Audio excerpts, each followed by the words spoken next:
Ryan Reynolds here from Mint Mobile.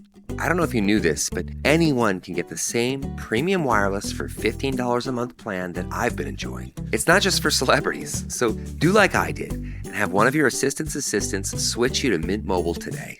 I'm told it's super easy to do at mintmobile.com/switch. Upfront payment of $45 for 3-month plan, equivalent to $15 per month required. Intro rate first 3 months only, then full price plan options available. Taxes and fees extra. See full terms at mintmobile.com. This episode is brought to you by Netflix. The Four Seasons is back for season 2, starring Tina Fey, Will Forte, Coleman Domingo, Marco Calvani, Carrie Kenny Silver, and Erica Henningsen. After a difficult year, your favorite group of friends continues their tradition of vacationing together, now with a baby in tow. From the Jersey Shore to upstate New York and Italy, their getaways are sure to take unexpected turns where comedy ensues. Watch The Four Seasons, now streaming only on Netflix. This is what everyone's talking about. Everything's on the table. This is what champions come to take. This is what everyone came to see. And the slam! No do-overs.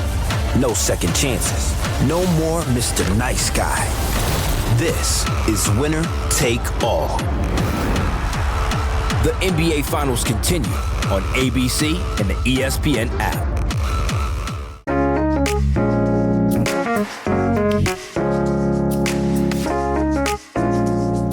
Katie, we are doing the thing that every store in America does for the month of June.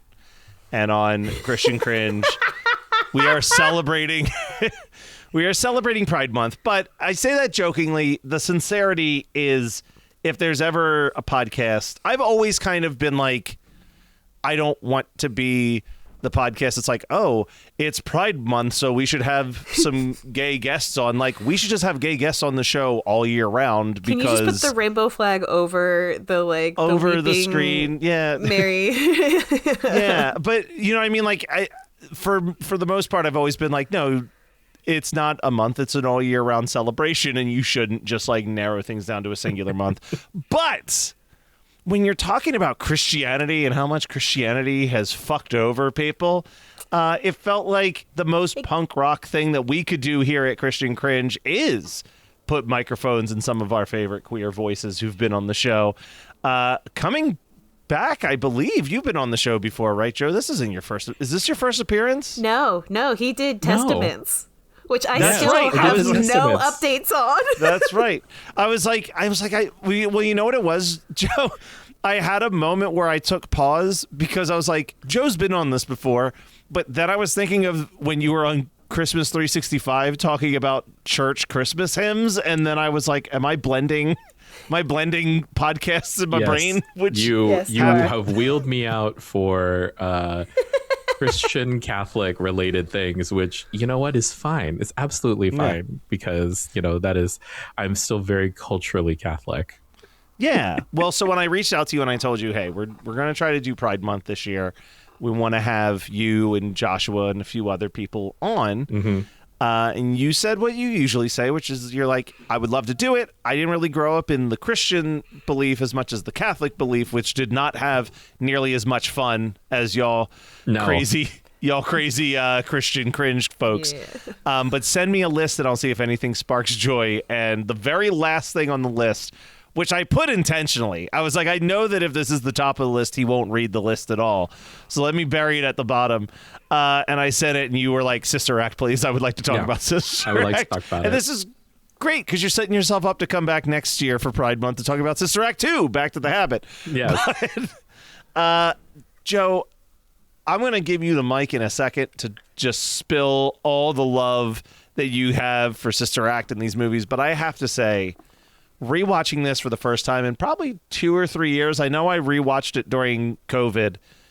I should be watching this movie like every 6 months. This is it's a tight ass script, and it's just like the same way I feel watching like Ted Lasso, where I just feel waves of joy washing over me time and time again. It's like, even the fact that this is a movie in which a mobster kills somebody in the first couple minutes, I just still feel wholesome joy the whole time I'm watching it. Yeah.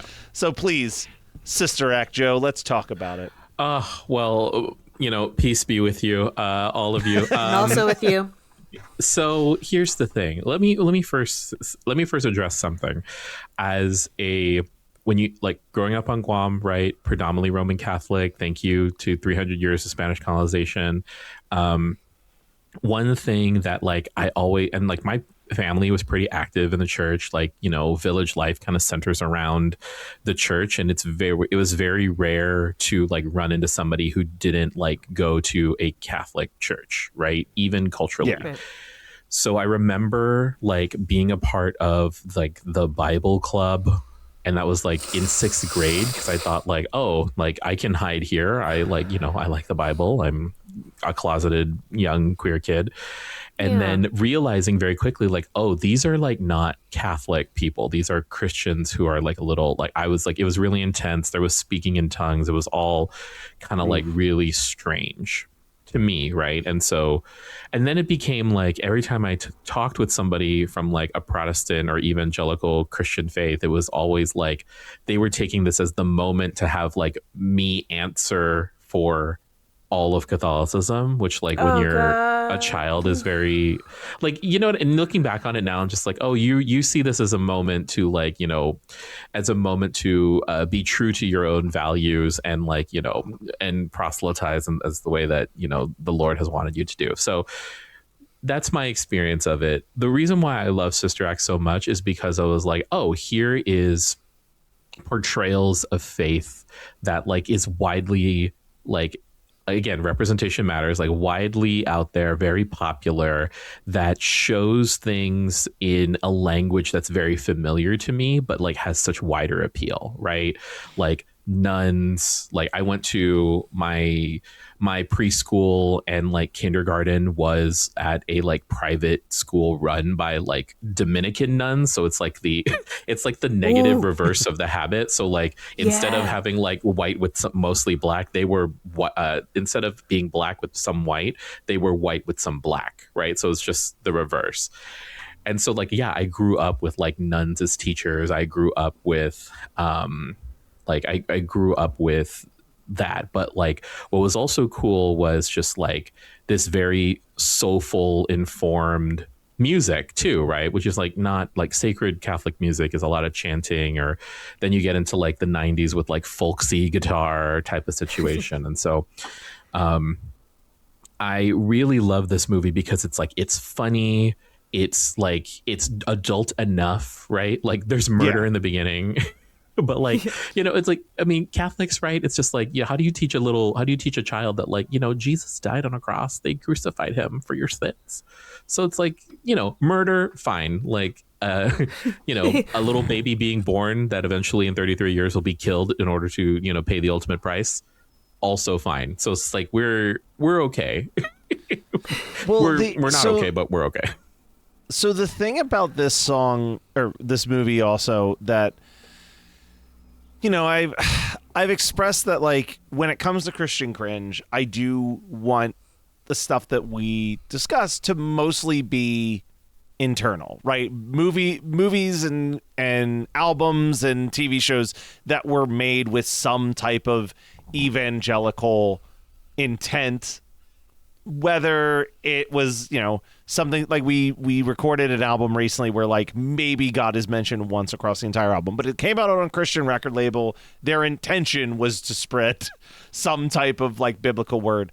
But then I made a few exceptions, and Sister Act became one of the exceptions because while this isn't being produced from within any type of Christianity, what I think is beautiful about this movie is that there is not really a part in this film that I think is like taking the piss out of Christianity or Catholicism, but is, if nothing else, is actually depicting what it's supposed to be. You know what I mean? Yeah. Like Whoopi Goldberg is there being like, no, you should be going out into this town, in this city, and you should be making a difference, and you should be doing good things.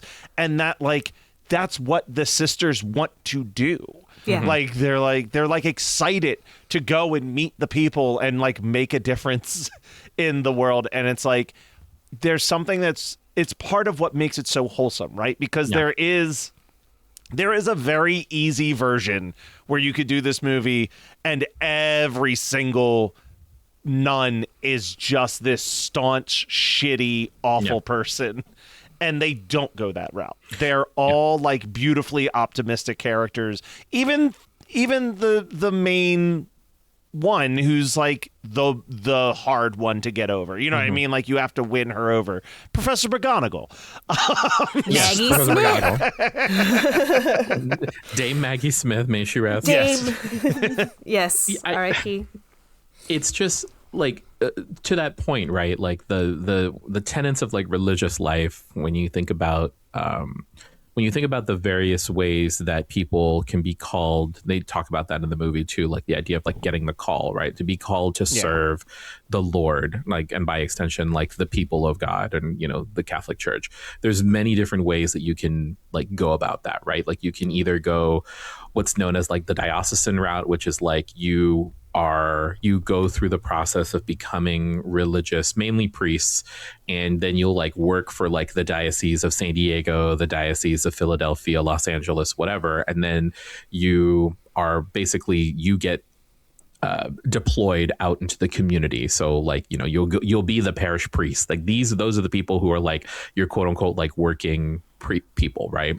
Then you have folks that are religious orders where it's like, okay, are they doing the same thing? But like now they just go to the remote parts of the world and they're like, you know, this is where you get like your Mother Teresa's, you know, the like nuns that don't wear the full habit, but they just have the like headpiece. And then they're like wearing like, you know, sweaters and skirts type of nuns because like, you know, they're out there in the middle of like America, what have you. And then you have religious orders that are cloistered, right? Like they are purposely they have removed themselves from society because they believe that the way that they serve God is to like, you know, truly listen to his voice away from society. So there's like a section of Carmelite nun, which is supposed to be the type of nun that Sister Mary Clarence and those nuns are, that are like severely cloistered. Like when their families visit them, they talk through like a gate where you can't really see them. I know this because my older sister, one of her sister-in-laws is a cloistered Carmelite nun. And you know, also from Guam, but she like lives in the middle of like the Midwest somewhere. And the first time she was like allowed to leave the convent was like a few years ago to go to like celebrate her mother's like 100th birthday or something like that. And it was so funny because like my brother-in-law, who was when I met him, he was like talking about like his sisters, and he's like, yeah, you know, and one of my sisters, Mary's like locked up, and I was like, oh, and then my sister looked at me and was like, she's a Carmelite nun. She's like, can't leave the convent because she has decided to, that's how you do it. But so you see this, right? Like, so you to your point, Matt, where you're talking about like, it's how like Christianity, like the like Christian principles, right? A lot of people, it's also like a very mild critique of like Catholicism being this like kind of unattainable thing where it's like a giant institution and it's very high and holy and incense and you kneel and you stand and there's all this ritual and stuff. But like what is interesting is that like the whole of like the reason why there's so much of like Catholics around the world is because of this like centuries long tradition of like being the ones to go out and go and preach the gospel sort of thing, right? Like, and so it's really fascinating that we're at a point right now where like evangelicals seem to have the like monopoly on that idea. But when you really like look at it, the infrastructure, like this like ancient infrastructure, 2,000-year-old infrastructure of like missionary work and proselytization across the world comes from like the Catholic Church. I mean, you know, for better or worse, and you know, it's definitely had a lot of worse in the past, and there's definitely like ways in modern history that they're trying to like make it work now. But even then, like, you know, it really remains to be seen. No, 100%. Like I just, man, I'm so glad that we had an excuse to rewatch this movie. Right? It's even like it's a really well written script. It's a tight script. It's a very tight really script. tight script. It's got the like very standard like act breaks. Like even like as watching them, I was just like the line delivery. Everything is like so classically made and so classic 90s, and like even the like sort of street copness of it is just as fun. An amazing soundtrack, by the way. Yeah. Like I hear some of those songs in the wild and I immediately know what part of a montage like Rescue Me comes on, and I see her petting Trimming that dog the... and exactly.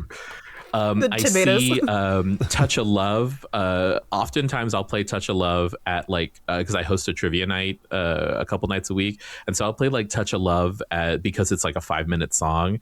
And I'm just like, man, I hope that someone else like listens to this and thinks like, oh my God, where do I know this from? It's like, yeah, because you know it from like the sisters going out into the community and like dancing with the street urchins and, all those things.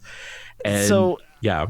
Jumping rope. I have to have one of my big connections with this, and I've talked about this before on the podcast. Like, I had a family where we went to church on Sundays, but I would never consider us like overtly the most religious family on the planet. Sure. But like we were involved. My mom was in the choir. Occasionally, she directed the choir. More so, she did the children's choir. They would like bring her in to do the children's choir because I think I told the story of her doing "God Is Bigger Than the Boogeyman" from VeggieTales as a children's choir song. But at the time that this came out, I can tell you, she made sure that the church choir did "My God" from this movie. like it was just like it did this like. It made its impact even inside the churches where people were like, oh yeah, I guess you can have fun. You can take these like droney hymns and like liven them up and like that's okay. Well, and like the first act, I love that the priest like even says like, where are the people? Like he's like, we don't see anybody, and there's a and like you can feel how dull it is and how like monotonous, and it's like, oh, because you're not actually connecting with the people. And it's like, why is no one coming? It's such a beautiful like opening statement just to introduce you to Where this is Faith? parish. Where is everyone? Where is everyone? So good. And like it's very like it's so felt when you have a church like that where it's like it just looks massive and there's like nobody there, right? And you think about like you think about especially that time in like the 90s, right? Like where millennium approaches, there's this whole like there is a revival around like at the turn of the century in the Catholic Church. They add like a whole new mystery to the rosary, like the Catholicology, the cosmology, all of that stuff gets they try to have it have some sort of meaning. Meaning and reverence. And this was also like at that time we had the longest running one of the more beloved popes pre-Francis, Pope John Paul II, just like out there doing the most, like a young pope that was like the most traveled, and this kind of who ushers in what I would consider to be this era of the modern papacy, right? Like he is very visible and everything. And so to have this movie that's like at its core about like witness protection and a woman and like caring for somebody who she herself, and what I love is that she also, it's not a critique on her relationship to faith. It's just like, I'm here and I would rather be anywhere else, and I have like a gift. She's gonna make the best of it. And I'm gonna make the best of it. And like seeing, that was the other thing too. It's like one thing as I like, grew up really religious and then like came into my like queerness and started to like put more distance between myself and like the church, capital C. One thing I did think about was like, one of the ways I still allowed myself to like be, to tolerate being in the faith when I was feeling it the most, like at odds with it personally, was like being involved in like choir and teaching and thinking about it as if it's a show, thinking about it as like this is more like performance than it is like sacred ritual. And that was one of the things that allowed me that. I mean, I think that's why you get a lot of singers that come from a Christian tradition, right? It is a way for them to, like, none of them would ever say out loud probably that they love the attention, but that part of it is that the ritual and being able to express it in that way.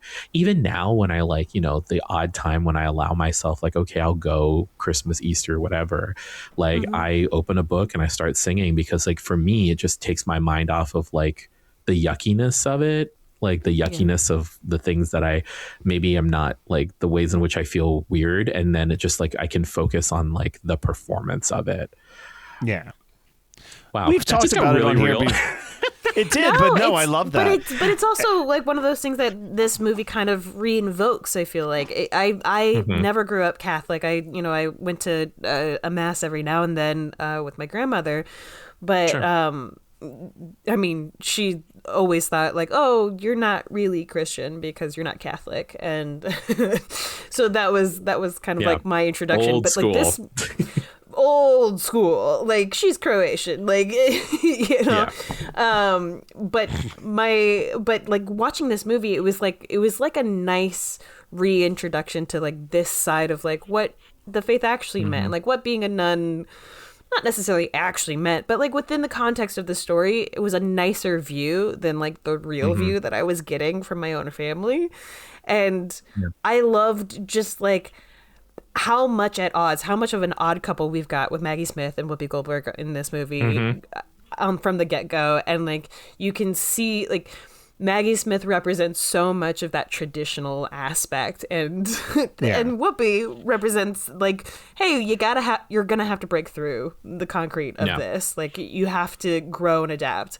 And how they make that happen together, I think, is like one of the things that's like, oh yeah, that's what faith is.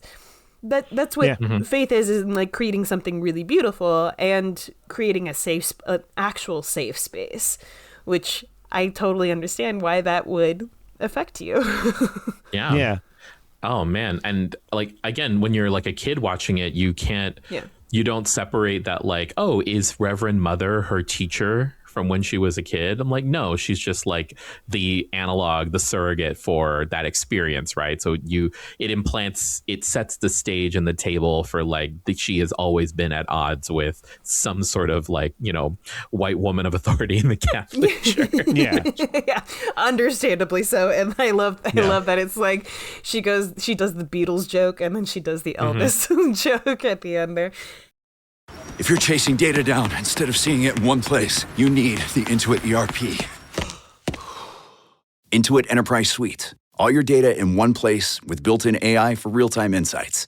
Learn more at intuit.com/ERP. I wrote a little song to remind you, Choice Hotels gets you more of the experiences you value. The Cambria Hotel's got it all. A rooftop bar, have a ball. Cocktails up here feel just right. Is Cambria amazing? All right. Bring a date, your team, or even your mom. Book direct at choicehotels.com. See you on the roof. I didn't think the pain from the shingles rash would affect simple, everyday tasks like bathing, getting dressed, or even walking around. I was wrong. Though not everyone at risk will develop it, 99% of people over the age of 50 already have the virus that causes shingles, and it could reactivate at any time. I developed it, and the blistering rash lasted for weeks. Don't learn the hard way, like I did. Talk to your doctor or pharmacist today. Sponsored by GSK. Wow! A Lego set is a gift that always clicks. And clicks. Watch out! And clicks. For kids who love adventure, choose a Lego set. A gift that always clicks. Hey, I like your new RAV4. Hey, Thanks, yours too. What does RAV stand for anyway? To me, it's the Remarkably Advanced Vehicle. Really? To me, it's the Runway Approved Vehicle for its amazing style. What about Remarkably Adaptable Vehicle because of its versatile cargo space? Or Really Admired Vehicle? Oh, or Really Awesome Vehicle. It really is the recreational activity vehicle. The stylish 2026 Toyota RAV4 Limited. What's your RAV4? You've been lost in the woods for hours now, stumbling around in the dark. You come around the bend and see two people roasting marshmallows over a roaring fire. They see you coming into the clearing and gesture over to pull up a log. Welcome to Campfire Ashes. I'm Paul. And I'm Jess. Join us as we tell each other our originally written spooky stories around the campfire and then dive into the lore and legends that inspired them. Is it something that goes bump in the night? Is it something menacing lurking past the tree line? Or is it just weird and otherworldly? You'll find it here on Campfire Ashes. You can find us on Spotify, Apple Music, Amazon Music, or right here on the Geekscape Network. Did you know about the writer of this movie, Joe? No. Tell me more. Yeah, Katie blew my mind with this a couple seconds ago. Was he gay? Did he dye bathe? Yeah, no, he's still active as far as I know. He's a screenwriter. God, he's also a playwright. His name, I can't remember if it's his pen name or if it's nom de plume or whatever, but Paul Rudnick is his name. And he wrote Addams Family Values. He wanted to originally create this as a drag farce with like a man. And then it also became, I think it was, there was another woman that was up for the role, and I can't remember who it was. I want to say it was Murder, She Wrote. Angela Lansbury? I think. But that might be, I don't know. I looked at a lot of different articles and interviews today, and I was just like, oh, wait, yeah, no. But he's a gay man who writes screenplays, like very funny, very topical type stuff. It makes sense why this also has sort of that drag feel to it. Like that whimsy, that wonder, especially with the lounge singer aspect of it. Because it's like, hey, this is all, like, this is honestly one of my pitches for Sister Act 3. I really think that we should have some kind of drag queen storytime crossover situation. Because there is so much acceptance, love, and celebration within this movie that is at odds with tradition, with Americanism, capitalism, all of this stuff. Yeah. And then we also have these like mobsters. So it feels almost like intrinsically laid into why this movie works and why we're such big fans of it, because it is such an accepting of like, hey, like, come on, we have these values, we have this sense, we've learned the same lessons, but we need you to progress further into history in order for this to continue with us. Yeah, I think you had said to me, and I may have misread it. I thought you had said that the writer was a drag queen. He had been in like some performances and things, but I think this was actually originally supposed to be a drag farce until they... Which that also makes sense, but when you were like, did you know this was written by a drag queen? And I said, no, but that makes complete sense to me at the same time. And you said he also wrote Addams Family Values, and I said that also checks out to me. Actually. Well, so like I'm looking him on Wikipedia right now, and so like yes, Addams Family Values, like, you know, horror podcasts last 10 years, right? Like that's but because it's Pride Month, he also wrote two really significant screenplays. He wrote the screenplay for Jeffrey, which is based on a play that he also wrote and has like Patrick Stewart, Steven Weber, but it's about basically like the AIDS crisis and like modern gay dating and how this guy is like, Jeffrey has decided to like be celibate, but then he ends up like, you know, how do you do it and all this stuff. And like, it's also like, it was directed by Christopher Ashley, who is the former artistic director of the La Jolla Playhouse, which is like, you know, big San Diego. Yeah. Very. And he wrote in and out. Klein. And like, you want to know my fun fact about In and Out starring Kevin Kline? Tell me. This is in Barb's growing list of like, you're sure you're not gay. 6th grade middle school Matt Kelly joins the school newspaper to be the film critic. The first film review I ever wrote was a 3 out of 4 star review on In and Out that I saw with my aunt. In the theater? I love that. In the theater, yes. That's awesome. A mostly empty theater. I went and saw In and Out, and I loved it. I love it. Yeah, you're just like, sometimes I really wish you were gay because we just need, sometimes I really wish you were gay, but I also really appreciate that you're not, because we need like cis het masculinity, white cis het masculinity to look like you too. So thank you. Thank you to your husband. That's what I'm here for. Thank you to the like as much as non-problematic cis white straight men out there holding it down.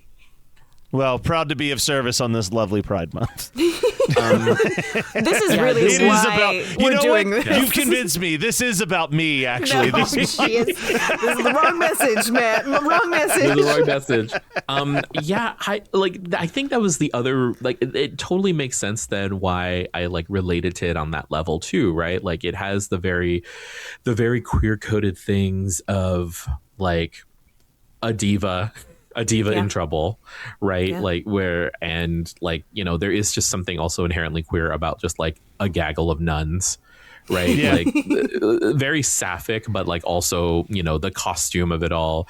And the other thing too is that like, I mean, like for a lot of my life, not so much lately, but for a lot of my life, like the theater felt like when I like left the church, the theater, like a theater was a place where I felt like, this is like a sacred space where performance and ritual, and you come to be transformed and to learn and to be empathetic and like to learn about another person and to be transformed.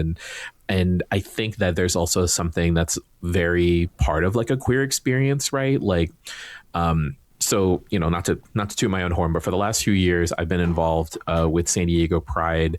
They do a interfaith service called Light Up the Cathedral. It's always the Wednesday before San Diego Pride weekend.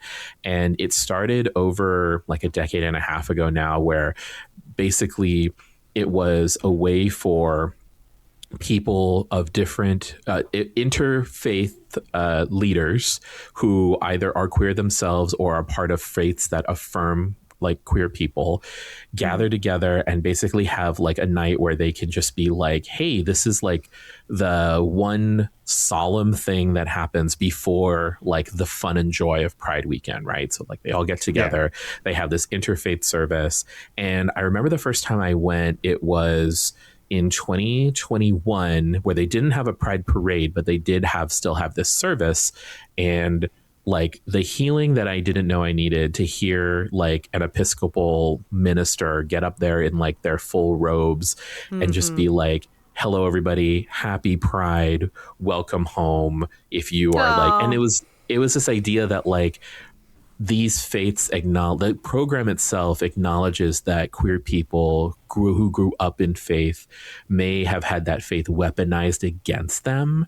And so it is a way for us to build like some healing, right? And they even do like that cathedral that runs the program. It's an Episcopal cathedral, so, you know, Catholic Light, but they also have services for people who like still do not feel comfortable going into the cathedral. They can be like ministered outside of it.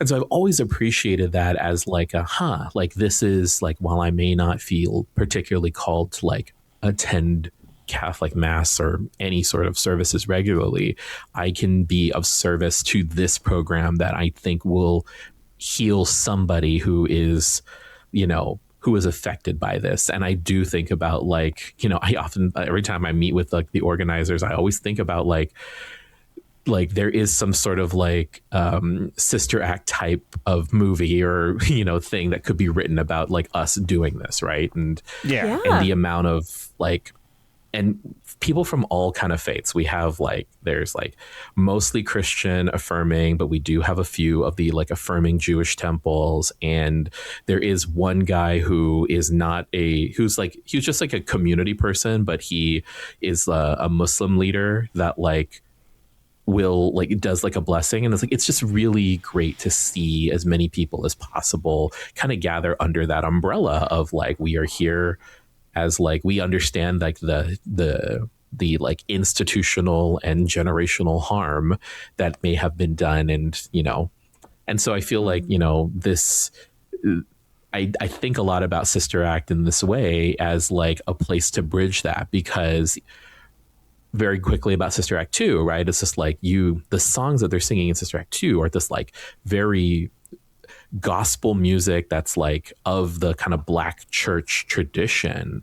And you don't get that in sacred Catholic music. Like it is it can feel very sterile and it can feel very sterile and very stale. And to have that kind of injected as like, oh, we can be joyful about our faith, and we can be, and there are ways that we can celebrate it beyond just like, the ritual celebration, like to actually feel like, the spirit in that way. Yeah. Joe, you're crushing it on this episode. I just want you to know that. Well, you picked the one thing where I was like, I had to pretend to like, I don't think I pretended. I had to pretend to like Testaments, and nah, you did not have to pretend. No, I mean, like, I tried it, and I was like, oh my God, I hope I'm not coming on here and this is like, this is something that was good. I was like, okay, I literally saved those at my desk for like maybe a couple of weeks after that. I was like, I'm never gonna have these again. Toss them. Like, chuck them. Yeah, chuck them. I think I did the same thing. Yeah, I think I put them out on the table and let all the psychos that come and watch horror movies in my basement handle those. Like, perfect. I had like one or two, and I'm like, these are just very mediocre mints. Yep. Yeah. Yep. Joe, it was an absolute pleasure and delight having you on the show, as it always is. I mean, listen, when I think of like human beings that are what make Geekscape, you and Joshua are two very big parts of that puzzle. So I had to have you be the kickoff to this. And boy, like, what a joyful way to kick off Pride Month. Sister Act, baby. Sister Act. What is everyone's favorite song? We got to end with that. Favorite song from Sister Act? I mean, God, the first thing that comes to mind is Joyful, Joyful, but that's more the Back in the Habit. But I really just loved the line. It's the only thing that I had written down in my notes, because then I just enjoyed the rest of the movie. But the line that I loved was Maggie Smith saying, "God has brought you here. Take the hint." And I was like, what a beautiful like way to open that movie with those two characters. But yeah, I mean, I love when Sister Mary Frances, I think it is Sister Mary Frances, she finally sings and she hits the high note. Sister Mary Robert. Oh, I do that. Okay, yeah. Sister Mary Robert, when she like. Yes. I always wanted to be Sister Mary Robert. I always wanted to be the one that just like, oh, I'm so meek, and then suddenly I can sing. Never happened. And you're like, cherubim. Yeah, exactly. Cherubim. Yeah. So how about you, Joe? Favorite quote or song or what have you? Well, I mean, the one that my sister and I still quote often is the prayer that the nuns are doing to the helicopter pilot. It's like, don't leave him bald and yawling in despair. Watch out for him as he refuses to watch out for us. What goes around comes around. Because it's just so like guilt, right? Guilt pervades like Christian Catholic culture, Jewish culture. Like there's an element of that guilt of like, how do you say no to a nun? How do you say no to a nun? And it's like, you can act like, as somebody who's actually said no to nuns, like it's very easy, but it's like, I will not be manipulated. My favorite song, I mean, like, yeah, like the songs that are in the movie as like the songs that the choir sings will all like every single one of them I love to death. But the song that I think about the most, because it's like not available unless you have the physical album, is like, remember VHSs, right? Yes. So like when I would play, No, never heard of them. can you imagine for you? Yeah, right. Kyle just like as he's framed, Kool-Aid Man through your window, like through his I'm screen. literally, my mic is being held up by a stack of VHS. Of course it is. So in the VHS for Sister Act, before the movie starts, there is like a music video from a group called Lady Soul that has like, it has Kathy Najimy as Sister Mary. Oh my God. Patrick. I think she's Patrick. Yes. Sister Mary She's Patrick. yeah. And then Robert and Sister Mary Robert and then Sister Mary Lazarus are just kind of like in it. And they're like, they have like full face lipstick, like red lipstick on, but they're, it's this group that is doing a song called If My Sister's in Trouble. And I freaking love that. It's, if my sister's in trouble, so am I. And you can't find it just like anywhere except like maybe YouTube. It is on the soundtrack, and you can only have it if you buy like the full soundtrack.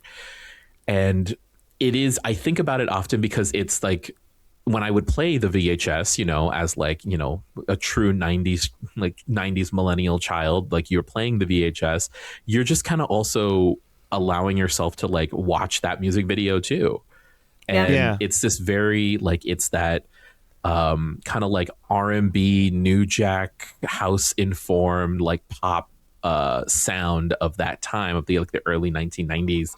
And it's just so much fun. And I think about that often because it is like not in the movie. Like it is a music video that like it would have been like, it would be like it now when you get like a music video for a song that's like not in the movie of like, you know, some, you know, big blockbuster, right? Like that's what this was. And so I flipping love that song so much because it has like this, like it brings up all the nostalgia of like being a kid and like, oh my God, what's your favorite movie? I've worn out the like Sister Act DVD, like VHS for, you know, for so long. But yeah, so If My Sister's in Trouble, and it's also because like I have like sisters, and so sometimes like, you know, I will send it to her. Like I'm like, if my sister's in trouble, so am I. Yeah. Man, I'm going to go with the most basic bitch answer, but any time that I think of the movie Sister Act, immediately it's just, I will follow him. I mean, Follow him wherever he may go. Just immediately I'm like, yeah, that's the song for me. Like I know it's the ending song, but my God, I love him, I love him, I love him, and where he goes, it's so good. I was something that we haven't mentioned because this blew me away was when I started this movie. I'm like, man, Whoopi is so clearly lip syncing in these shots. There's no way that's her singing voice. It is. Yeah. I had to Google it. 3 different sources. That's Whoopi's singing voice. Yeah. That blew my mind. I thought for sure this was like one of those classic 90s situations where they bring in a singing ringer. The only person that's not singing that's dubbed is Sister Mary Roberts, I think. Yeah. Okay. Which when I found that out, I was like, oh, well, then I don't need to really sing either, do I? Like, I don't feel as bad then because this woman's not even singing. She's not even singing. So ridiculous. As soon as we're done with this, I'm going to send you both If My Sister's in Trouble on YouTube. Please. And enjoy the like 90s nostalgia of it. Oh, yeah, I need to see this music video for myself now. All right, well, that is that for Joe. Joe, before we sign off, where can people go if they love hearing your voice talk about stuff like this? Well, if you want to hear me talk about this, like Catholic stuff specifically, you can always find the episode of Fright School where I just talk about Midnight Mass. But Fright School is the main podcast on the Geekscape Network as well, where you can find me. I talk about horror movies from a beginner perspective with my co-host Joshua. Been doing this for over 10 years. We have a lot of episodes. Choose your favorite. You're going to love it. I also did a podcast with Matt called White People Problems, an OC recap podcast where we spent 2 years post a breakup that I had that was pretty significant, recapping the OC. It was one of my favorite ways to kind of heal from that breakup. And it was a really good excuse to see Matt every weekend and talk about The OC, which I'm an unofficial expert on. So you can find me there. It's official now. Yeah. You've done a podcast about it. Yeah, you can put it on your resume and everything. I think I have. I put all my podcast stuff on like dating apps, and you'd be surprised the kind of like nerds that will be like that absolutely want to talk about that kind of stuff. But then you get people you get people who have their own podcasts, and it's just kind of like, okay, how do I tell you that this is bad? Well, I almost wanted to send in that vein what you're talking about. There's a person whose podcast I'm a big fan of, and I want to ask them to be on one of my podcasts. Mm-hmm. And I literally sat there and considered writing in my email, like, I'm a podcaster who happens to be a fan, not a fan who has a podcast. You have just because I'm like, that is a big, like, I think that's a big difference. Yeah. But anyway, that is it for this. We'll be back next week with more Christian Cringe / Pride Edition.